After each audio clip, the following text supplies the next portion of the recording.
DOC pontuou conversa com o deputado federal Aliel Machado. Deputado, discussão intensa em relação à reforma previdenciária, a reforma da Previdência, que envolve aí o interesse de milhões de brasileiros. Qual é o seu posicionamento em relação a esta reforma em trâmite no Congresso? Alegria, Eduardo, conversar com você, conversar com os seus ouvintes, os telespectadores que acompanham o DOC.com. Primeiro, é muito importante, antes de uma pessoa ser favorável ou contrária à reforma, conhecer o texto dela. Não dá para se basear por mentiras de qualquer lado, que espalhem fake news, que espalhem dados falsos, tabelas não consistentes. É preciso conhecer o texto, se aprofundar no texto da reforma. Nós procuramos fazer isso. Eu acho que o Brasil precisa de uma reforma da Previdência. Eu acho que é necessário corrigir algumas distorções, é necessário combater privilégios. Não é possível que um funcionário público, numa carreira que não seja insalubre, se aposente com 50, 55 anos. Não é possível que alguém hoje se aposente com 10, 15, 20, 30 mil reais sem contribuir a mais. Então é justo discutir uma reforma. Agora, esse texto proposto é uma crueldade. Estou dizendo porque eu li a proposta inteira, conversei com especialistas. E o meu compromisso não é com cargos, não é com emendas extras, não é com acordos. Eu sou justo naquilo que eu acredito ser sério, naquilo que é propositivo. E no momento de crise não é tirando dos trabalhadores mais humildes, mais simples, que você vai corrigir o problema da economia.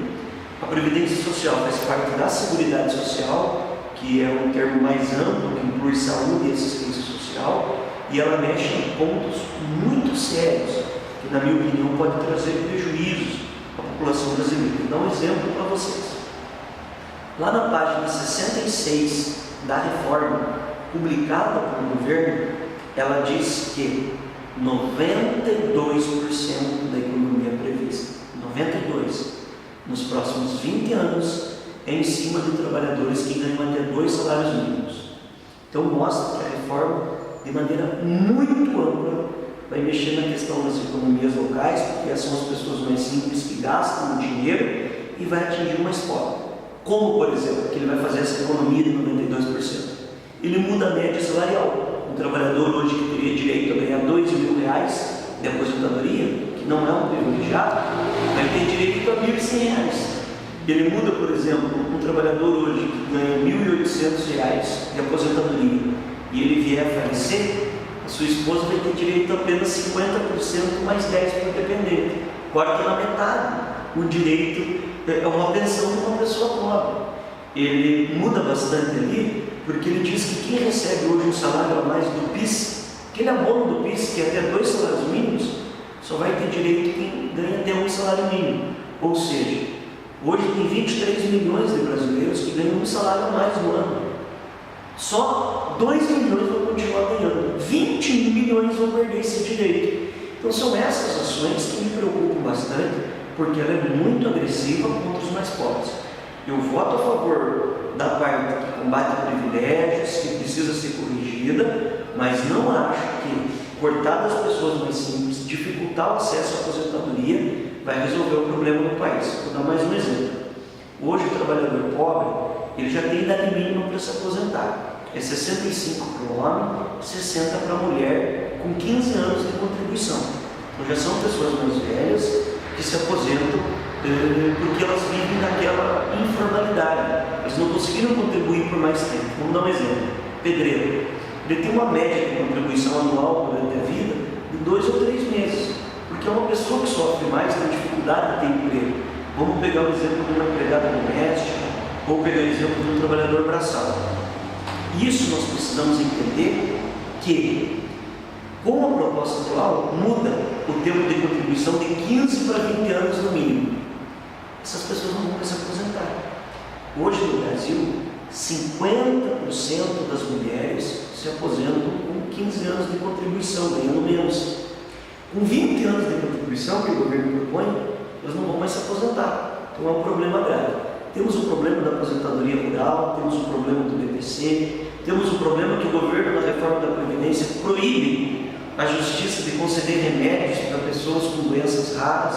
Então são muitas coisas ruins que nós estamos preocupados que ainda estão no texto. Deputado, recentemente saiu uma pesquisa, a maioria da população opinando a favor da reforma.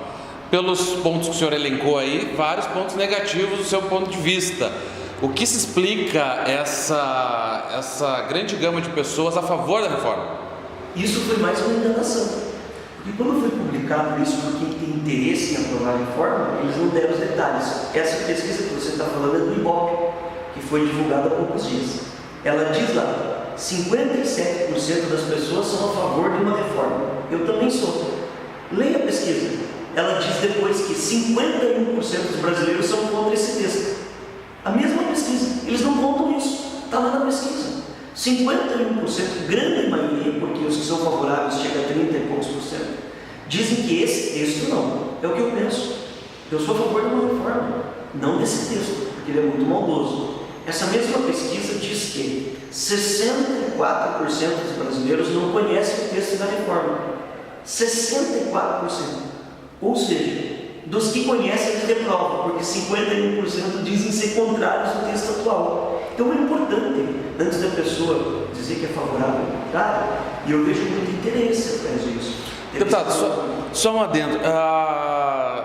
Numa fala, o senhor falava que a discussão em torno da reforma não pode ficar centrada, polarizada entre esquerda e direita, que não pode ter essa polarização burra. O que o senhor quer dizer com essa questão? O Brasil já está pagando um preço muito alto contra os vermelhos, contra os azul, o moralmente correto contra o que não tem moral. Uma vergonha isso, não dá para pautar política assim. Isso está fazendo o Brasil sofrer. É preciso ter responsabilidade. O que é justo tem que ser acompanhado. O que não é justo não tem que ser acompanhado. Vou dar um exemplo. Eu votei a favor das 10 medidas de combate à corrupção, que o extremo de um lado não queria. E eu votei contra a PEC do teto de gastos, que o outro extremo não queria. Então, é importante nós entendermos que os extremos nem sempre têm razão. E eles acabam cegando os olhos entre si, porque eles querem justificar que tem razão. Nós temos pessoas boas e ruins em todos os lugares. É preciso encontrar um ponto em comum. A reforma está acontecendo isso. Eu vejo gente defendendo cegamente a reforma e vejo pessoas contrárias à reforma cegamente. A reforma também tem pontos positivos, na minha opinião, menores, mas ela ainda tem. Questão também da comissão. O seu partido, PSB, indicou o senhor como representante na comissão que começou a discutir 49, se não me engano, integrantes ali de forma efetiva e 49 suplentes. Como está essa discussão? Como começou e o que o senhor imagina que vai acontecer dentro da comissão? A comissão especial, ela tem a função de votar o texto que vai para o plenário. Então é um grupo de apenas 49 deputados do Brasil. Eu tenho muito orgulho pela dedicação que eu tive sobre essa proposta de ter sido escolhido pelo meu partido. Inclusive, quando eu fui escolhido, a primeira atitude, quando eu fui informado disso, foi sair do regime especial da aposentadoria parlamentar, apesar de eles mentirem sobre isso. Eu já tinha feito a abertura desse benefício lá da época do Temer, desse novo mandato, já tinha feito também abrir mão disso. Só que mesmo o regime parlamentar é funcionário público. Eu peço licença, Eduardo, para contar isso às pessoas. Hoje, o deputado que quer se aposentar como deputado tem que contribuir 35 anos como deputado, ou seja, 8 mandatos e meio, e já tem idade mínima. E o governo, na proposta atual, não acaba com esse regime. Ele só acaba para quem se eleger em 2022. Mas a maioria dos deputados que não estão nesse regime agora é porque não vale a pena, porque você tem que contribuir também com uma porcentagem maior. O deputado que quer se aposentar como deputado tem que contribuir com quase R$4.000 por mês. Por que eu estou contando isso para vocês? Porque muitos que são a favor da reforma usam isso como mentira, enganam as pessoas para as pessoas se revoltarem. Eu também, se soubesse que um deputado ou qualquer outra categoria se aposenta com 2 mandatos ou queria se aposentar com 30 mil, ficaria revoltado. E faria eu ser enganado para defender algo. Não é verdade isso? Então é importante esse debate, e lá na comissão nós temos 2 funções: debater e discutir o texto, e a segunda função, informar as pessoas. Vocês que são os nossos patrões, as pessoas que têm que nos cobrar o posicionamento, precisam conhecer o texto. E é esse papel que eu estou fazendo, levando esse debate para a sociedade. É um assunto bem técnico, um assunto longo, que até caberia aqui numa entrevista bem mais longa, mas o nosso leitor, que acompanha o doc.com, que ele quiser mais informações sobre a reforma, onde que ele pode encontrar, deputado? Primeiro é importante você buscar uma informação que não seja polarizada, uma informação que não seja criada por nenhum lado. Então pesquise lá, PEC 06 de 2019, no site oficial da Câmara dos Deputados, leia ela, que você vai ter artigos a favor, artigos contrários, muita enganação. Eu lembro do governo apresentando agora essa mesma pesquisa igual, ele veio com essa. Olha, a reforma é defendida pela maioria dos brasileiros, a outra parte ele não conta. Ele conta lá, olha, nós estamos cobrando uma alíquota menor do mais pobre. É verdade, isso é bom, mas ele não conta quanto que é isso e quanto que ele está cortando do mais pobre ao longo dos anos. Então, leia a reforma, se preocupe em ler o texto. Eu fiz isso várias vezes e a partir daí você vai ter uma opinião. Proteção social, defender os mais humildes, que é a minha responsabilidade. Tanto é que tem artigo de banqueiro defendendo a reforma e tem artigo da CNBB, que é a Igreja Católica, contra a reforma. Eu prefiro ficar do lado daqueles que eu represento e que precisam mais. Para a gente concluir, qual o trâmite agora da PEC no Congresso? Bom, vou resumir. Nós precisamos fazer alguma coisa, por isso eu sou a favor de antes agora ter uma reforma tributária.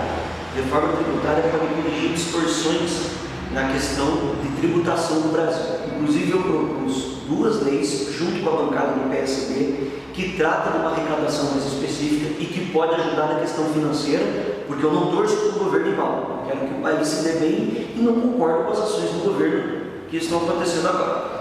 Segundo ponto, a apreciação dessa reforma agora, ela precisa passar pela comissão especial, ela precisa de maioria simples dos 49 deputados para aprovar, depois ela vai para o plenário. No plenário ela precisa passar por 2 votações, as 2 votações